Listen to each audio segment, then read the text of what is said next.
All right, here we go. Here we go. What is up? What is up, ladies and gentlemen? My name is Lebu Mamabolo, aka society's number one enemy. Set you free, freedom kid, didn't get the memo among so many different names. And today we are back with another Unqualified podcast. I'm excited. Today's a great occasion for me because I am joined by two of some of my oldest friends. Can you not Snapchat stuff like this? Because it's cringy as fuck. I want everyone to know that this is cringy as fuck.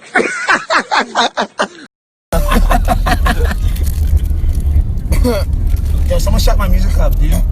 Help me, I can't get to it.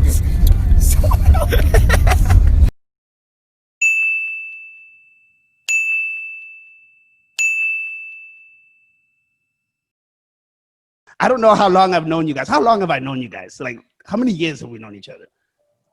I'm gonna say like 7 or 8, something like that. 7, 8 years. It's been a long time. Okay, these guys were in like the trenches with me. You know what I'm saying? The dog years. We're talking like high school BS. You know what I'm saying?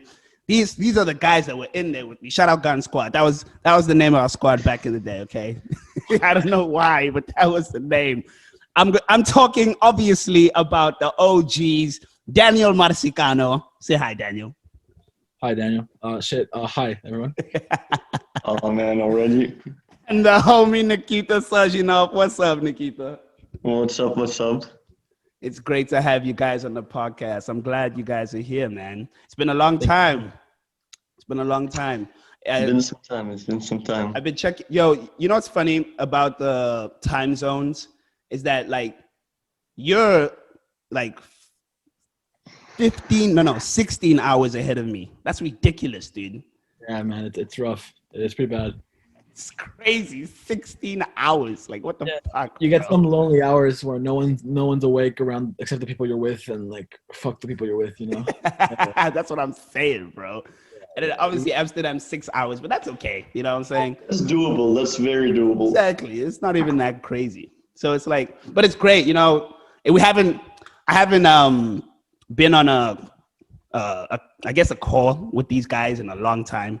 So now, you know what's funny? These guys were at the beginning podcast. They were in the first podcast to ever exist. Episode 1 and 2. That was them. Yeah. These guys were there. Some teenage angst. That was a great time, bro. Holy shit. I can't believe that happened. But anyway, we're going to jump into it. We're going to talk about politics. If for those of you who don't like politics, I'm sorry. This is what the podcast is going to be about. So you can go cry about it to your mama, okay? Because I don't care.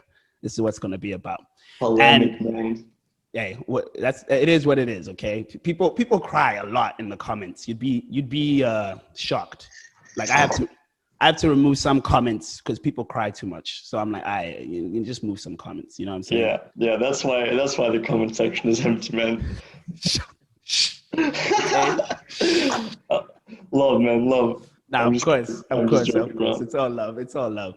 But the first topic we are going to jump into stems from an article from the New York Times. Shout out the New York Times, even though you keep making me try to, buy a subscription, which I'll never fucking do because fuck that. Why would I buy a subscription to the New York Times? But shout out to you. The article is titled Biden admonishes Trump administration over obstruction. Okay, we're going to talk about Joe Biden and the Trump administration. So let me give you a little background. The guys have or either have or are currently skimming the article, but obviously you guys can. So I'll tell you a little bit, right? So President-elect Joseph R. Biden Jr. My mother believed and my father believed that if I wanted to be president of the United States, I could be vice president. My mother and father believed.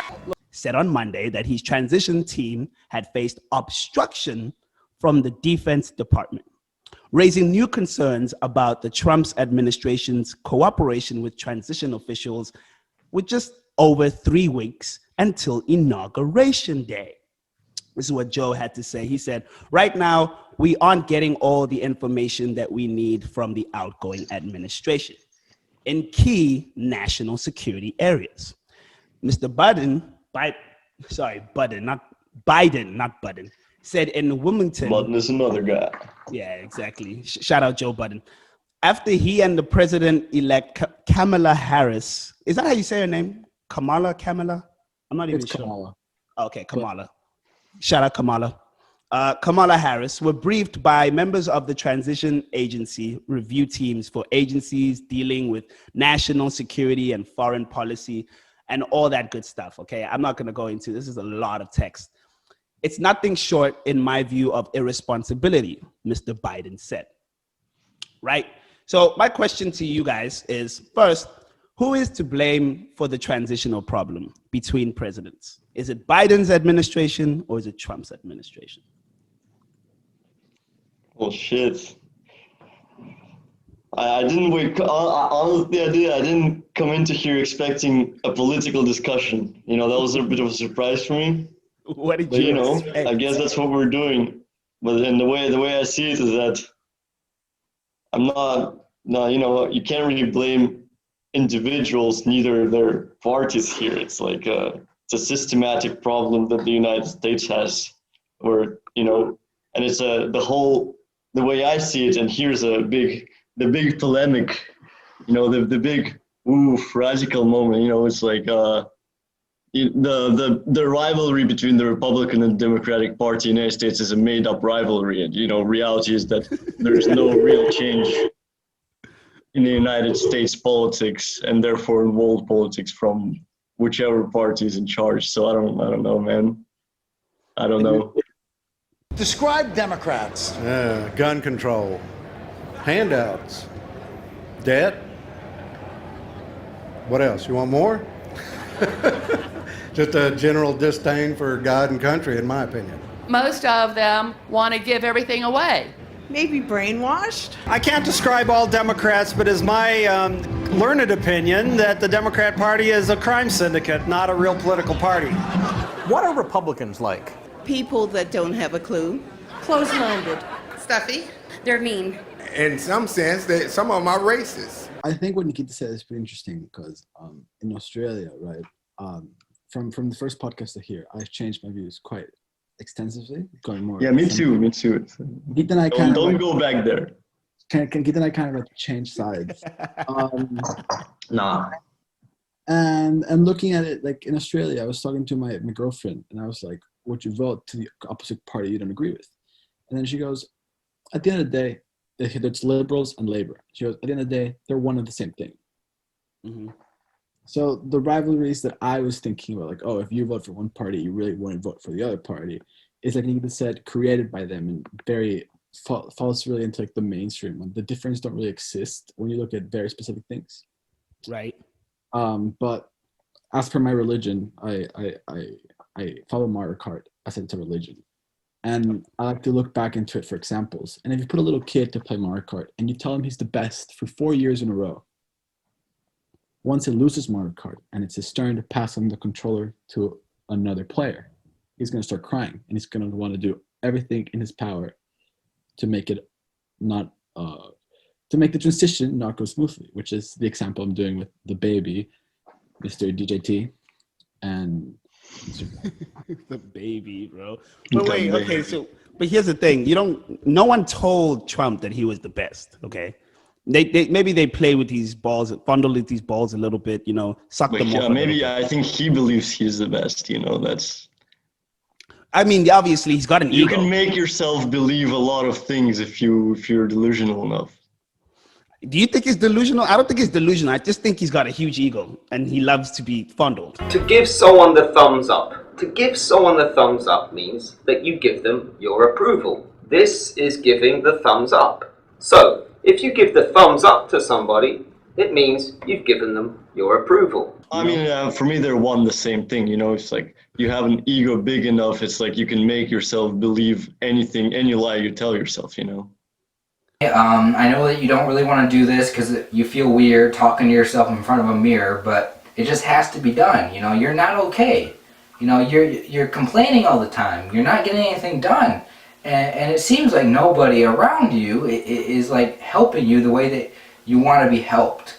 So if you're not going to listen to anybody else's advice, listen to mine, okay? Because I'm you. And it's like, for you, for personally, like, from your perspective, they're not lies, but, you know, everyone around you is like, okay, this is can I swear on this? I can swear on this, right? Yeah, dude, of course. Yeah, like, yeah, this is like a load of bullshit, you know? It's like. Okay. Well, like what I was going to say, right? We're talking about a man who believes that when you're born, you're giving a set amount of life energy. Like this is Donald Trump's belief, right? And not to insult any of your fellow viewers, but like my opinion, all that astrology shit is bullshit. Absolute garbage. As a science engineering major, that's absolute bullshit. And when you tell me that this guy, I'm a technical major too. I'm telling you, it's not that much. It's mostly bullshit, but wait. Why are you saying it's not bullshit? I'm confused. Astrology. Yeah. Well, no, because it gives me a lot of pussy. Nah.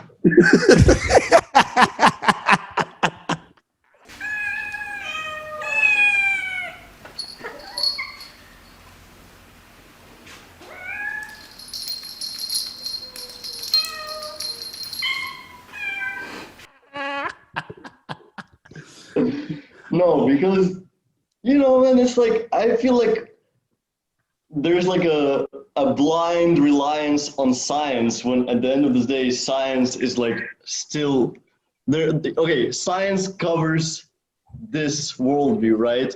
And there's all these things outside which are still unexplained by science. And I feel like it's sort of irresponsible to just completely like go ahead and completely say that the stars can have no effect whatsoever on a person's livelihood, because at the end they're like enormous forces in the universe that we can not understand yet. And I'm not gonna sit here and say, oh, you know, I'm a Gemini, so today I'm gonna like I don't know, find my soulmate or some shit. Like, no, of course that's bullshit, you know. Hey Gemini, so we're gonna get into the 2021 predictions for your zodiac sign, and we're gonna talk about what your year looks like next year in terms of your career, your love life, your finances, family, and all things that really matter in your life. By the end of this video, you're going to know the major themes in your life to expect next year, the major influences, the major events, and really the energy of your life next year.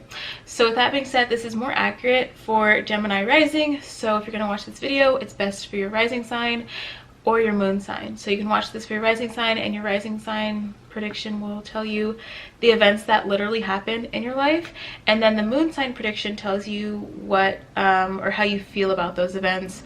And sometimes you can see the prediction in your moon sign video also manifest, but more so like on a subtle level. So I always recommend watching both, but if you just want to watch one, the one to watch is rising signs. It's wrong to completely dismiss it, you know. You just don't have to take it literally. That's what I'm trying to say. Okay, but then like any religion. Do you still pay attention to what it said? If you don't blindly dismiss it, do you still pay attention to what it says? I feel like you can take astrology as like a abstract reading of the world and then loosely follow some of like the wisdoms that it's the same as like if you're a Christian, you know, you believe that there's like a weird bearded guy in the sky. Of course not, that's weird, right? But then if you're Christian and you're like, you know, I'm gonna take some Christian values, you know, be nice to people, share and love, that's a good way to think about it, you know. And that's why I was like, you know, don't hate on astrology. Yeah, but going back, you took it on a tangent. A man that believes there's a certain amount of life energy, right, shouldn't be giving probably like almost absolute power. He's probably the most powerful man in the world. So when you say like, oh, why is he acting this way? It's like, it's no surprise he's acting this way. Yeah, well, I want to point out, like, yeah, I completely agree with it. I'm not trying, for anyone who is, for some reason, thinks that I'm not defending Donald Trump, I don't like Donald Trump, you know, I don't like Biden either. But it's just like, you know, I don't think he's in charge. I think who is really in charge in the United States is the lobbyists and the people in charge of the big corporations. And Donald Trump he's in on that circle, but he's not the one man in power. Look, all I'm saying is, at least it's not Bernie. Amen. I have not done a quote-unquote fundraiser. We always joke that you cough and you raise $1 million. We've never. Okay, wait, excuse me, time out. BernieSanders.com. Now, before you go there, I want to ask you a question. Who killed the electric car? I saw the movie and I want... I can't answer that question. Senator, I'm the only person on this stage that's actually balanced a budget every year for 15 years. I was mayor for 8 years. I did that as well. Okay, so that was 8 years. But why? What's the problem with Bernie? I don't understand. Like, Bernie would bring socialism into this country, bro. Hey, the only Bernie. I hate Bernie. I used to love Bernie. Last podcast, I used to love Bernie. Now I hate him. Why? What changed your views? Hey, the only good commie is a dead one, and that's it. That's Hey, you're talking to an openly communist motherfucker over here, man. Look, bro, what? Wait, come get me. Come throw these hands, man. Wait, have you become capitalist? Me? Who Yeah. are you talking to? Him, Daniel. Biden, or like anyone in the center is my guy. My guy, for the record, was Pete Buttigieg. Hashtag. Oh my god. Oh my god. Love Pete. Smart Pete. Do you hear this guy level? Dude, that's what I'm saying, bro. Bro, no sides. That's what I'm saying. Bro, no socialism. What's wrong with you, bro? No. Look, if I tell you bang your head against the wall every day for an hour and like you'll become rich, you'll try it. You'll see it doesn't work. Why would you try it again? That's all I'm saying. Okay, he's got a point. But that's a fair point. I'll give him that. That's a fair point. I'm saying. Damn, Daniel became. I get it. Damn, Daniel. Yeah, whatever.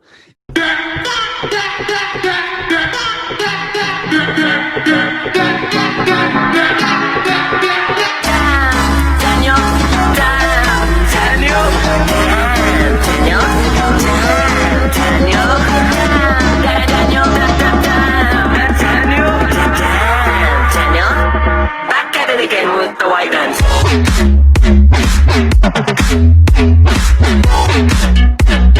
Daniel. You became a capitalist, bro. What the hell? You done changed on us, bro. Remember this guy years ago, man? Bro, he used to scream. Bro, I don't understand, bro. How did this happen, bro? What? Well, you know how this happened? What? Australia charges me $24 for a 6-pack of Coronas. Oh, that is blatant government theft. Hey, wait. It totally has nothing to do with the global economy and the fact that Corona has to be exported and imported, and they have to have tariffs. Nothing to do with that. It has to do with the fact that there's a drinking problem in Australia, but the only way there's a drink, but that's not the point here. Why is there a drinking problem in Australia? I seen all your videos, bro. I seen all the crazy shit you be doing. But I want you to take 40 shots of my spot. All right. How much you got? I got $1,000 on it, bro. Do it. You won't do that shit. Let's go. $1,000 right now. Let's see that shit right now. Come on, let me get some Patron, bro. You Patron? Let me get that. $1,000 right now, bro. Let's do it. Because motherfuckers, you know why? Because you know what makes money to people who sell alcohol? Selling alcohol. That's true. Yeah. Well. So what are they gonna do? They're gonna do any fucking thing possible to distribute it as much as possible, and they don't give a shit if it hurts the population because they want to make the fucking money. But I mean, every country has an alcoholic problem. I like how right? you're sipping on a beer as we're talking about this. Happens. That's why he brought up Corona, because he's got it in his hand, bro. That's fair enough. But don't worry. The Australian government will pay you back. Okay, you capitalists, they'll pay you back. No. Speaking about politics, if they're giving every citizen of my state $100 voucher to spend in pubs over January as a form of stimulus for the pub and restaurant business, that's huge. Yeah.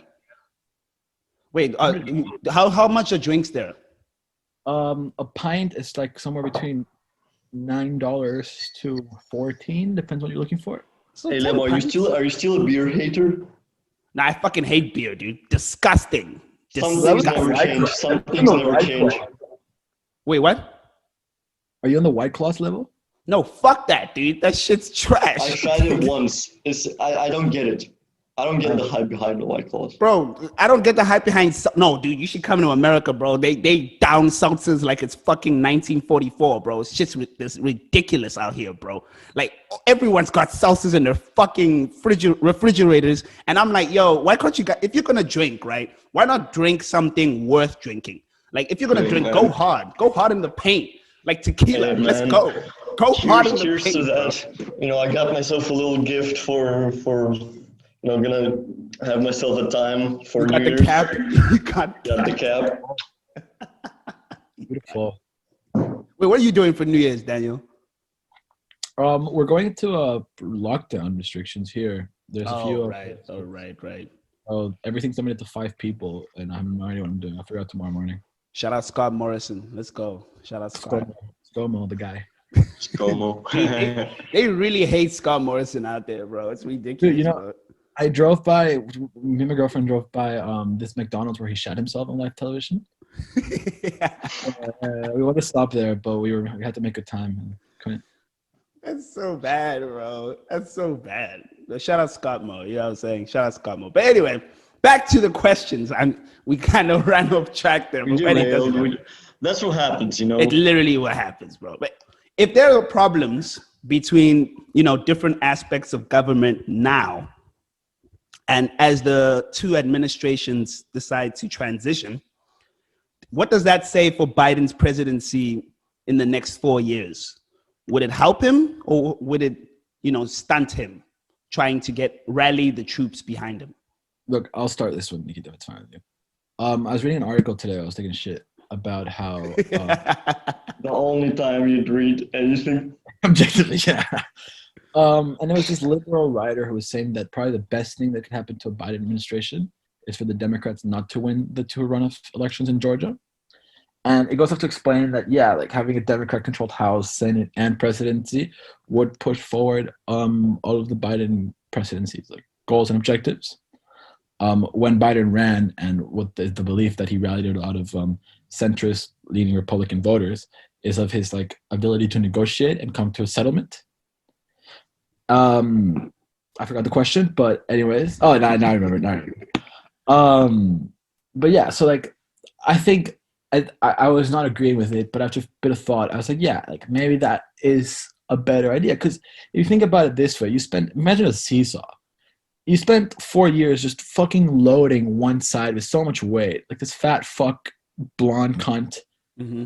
Just put him in one side, and then if you're going to put all the weight in the opposite side of the ideology, the fucking seesaw is going to break, right? 2 heavy sides are just going to break the thing, and that really can't be. You need some movement towards the middle in order for the system to work.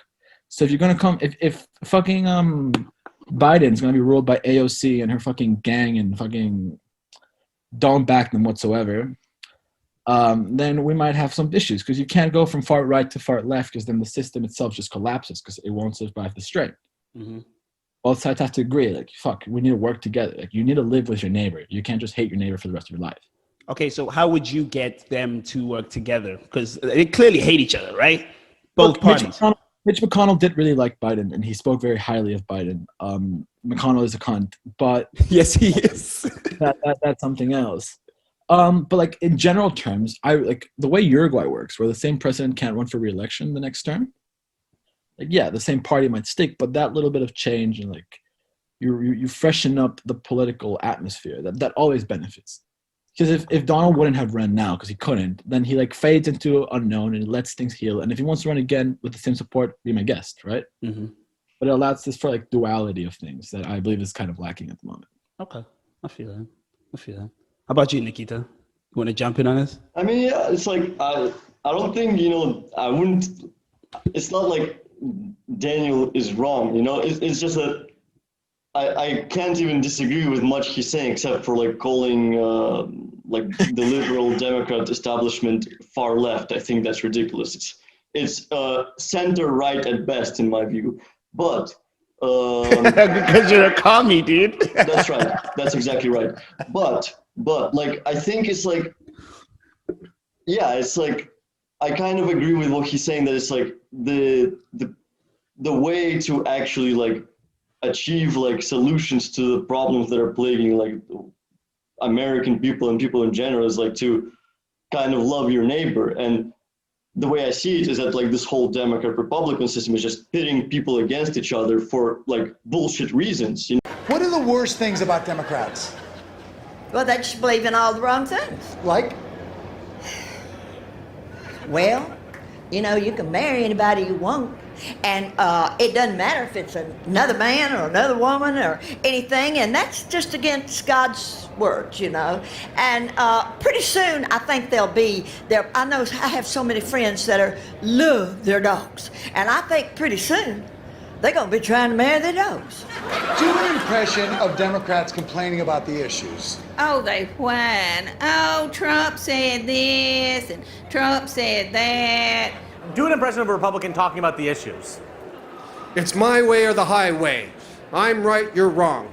I am for law and order.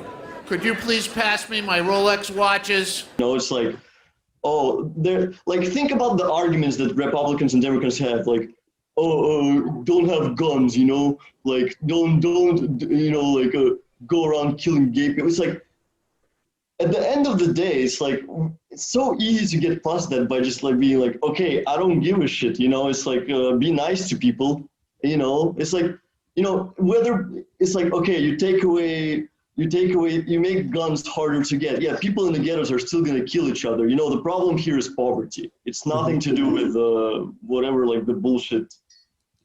But yeah, basically, what was the question? Yeah, the pendulum swings, and it swings between the two parties. Nothing changes. The poor people remain poor. The rich remain rich. I think. Like, I think it's pitting the people against each other for no reason. I think the issue just comes back down to the media, right? Because I might be mistaken the Wedge administration, but it was either Nixon or Reagan that before then, whichever of the two it was, all TV stations had by law to show both of the story equally and try to be as objective as possible. And like, yeah, you're never going to strive to do that. But by doing that, your viewers, regardless of what they are, would be exposed to both sides. Well, can I say something? Yeah. I think it's like, even if you manage to somehow present a fully objective fact, like, it doesn't matter, because at the end of the day, there's the fact and then there's a context around the fact. So for example, you know, how's it interpreted? Yeah, like if I say something like, I don't know, I don't even know what's a good example that's not like too fucking.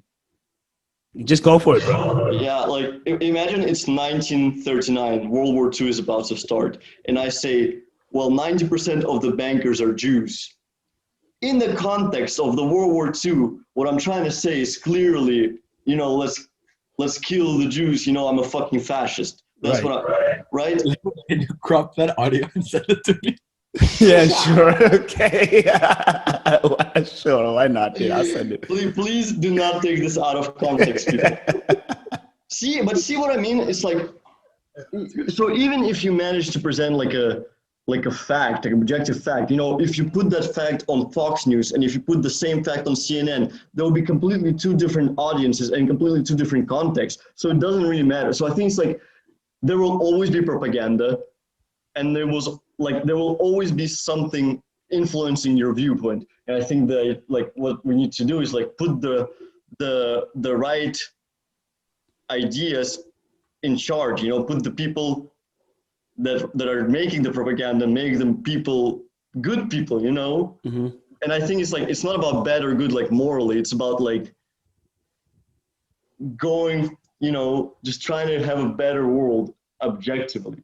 Since you are attacking our news organization, can you give us a chance? Your organization. You are attacking our news organization. Can you give us a chance to ask a question, sir? Go ahead. Sir, can you state, Quiet. Mr. President-elect, go ahead. can you state categorically, She's asking a question. Don't Mr. be President-elect, can you give us a question? Don't be You're rude. attacking us. Can you give us a question? Don't be rude. Can you give us a question? I'm not going to give you a question. Can you state categorically? You are fake news. Sir, go ahead. Can you state categorically that nobody? No, Mr. President-elect, that's not appropriate. I think you have to try to be as reasonable as possible of where do you start, right? because yeah, let's say like for example, you start showing both sides on either CNN or Fox News, right? Both of the two extremes. Yeah, people aren't gonna like change their minds at the end of the day, and that's not gonna make either of the two like media outlets better. But you start to show people who wouldn't be exposed to other ideas and their perspectives. But see, you're going back to like the both sides thing. It's like, no, there's no two sides. Well, let me finish. And a good, like, you have to expose them to things. Interesting. Yeah, so you have to expose them to opposite perspectives of the same issue. And because if you keep them in this little circle of this, like, the only thing they're being funneled is CNN coverage, Fox News coverage, MSNBC coverage, they're not really going to see outside of what they're being allowed to see. Right. Cable, the media channels are allowing them to see. And a good reason why I back Pete Buttigieg, the next Secretary of Transportation, so hard, is that he went on Fox News when he was doing his Democratic primary run. And he went on Fox News and he spoke to people on both sides, just not even like try to change them. Look, this is something else that is being spoken about. You can hear it. Pay attention, don't pay attention. It's not even a fucking problem. But if no one tries to do that, then they're never going to hear anything that... what do you expose somebody to? Like, what can you say that is not, like, already known by everyone that will give somebody a different perspective? That's what I don't understand. What do you think that thing is? That's a hard one. Yeah, imagine I'm like some liberal, motherfucking like city white boy, and I go on Fox News and I talk my shit, Ethan Behrman is a radio host in California, and he joins us tonight. So, Ethan, are you comfortable with that standard? I know the standard reply is not a legal proceeding, but fairness applies in all proceedings, especially when there's a lot at stake, like a man's job and reputation, like what his children think of him. And are you comfortable with the standard that once accused of something, that you should be the one who disproves the accusation, that it's up to you to prove what they're saying about you isn't true? Are you okay with that? And then what is going to happen? Like, all the people who watch Fox News are going to be like, oh, damn, city folks don't understand how hard life out here on the farm is, or some shit like that. And it's like, yeah, they're not going to change their mind because I present them with some new viewpoint, because people see things from the perspective of their surrounding. And it's like, at the end of the day, the people who are like, a lot of the people who support Trump, they support Trump because they're like fucking poor, live on a farm, about to like starve. And then, yeah, it's like Trump gives them a sort of hope. Well, I mean, why? Because I don't understand how that happens. Because the guy comes from money. Because he's scapegoats. He gives all these people like what they think is the reason that they're having a shitty life. Like, he's like, oh, it's the Mexicans, oh, it's the whatever Chinese. And it's never the fact that, the American corporations are keeping you in poverty because it's profitable for them. It's the same thing that Adolf Hitler did with the Jews.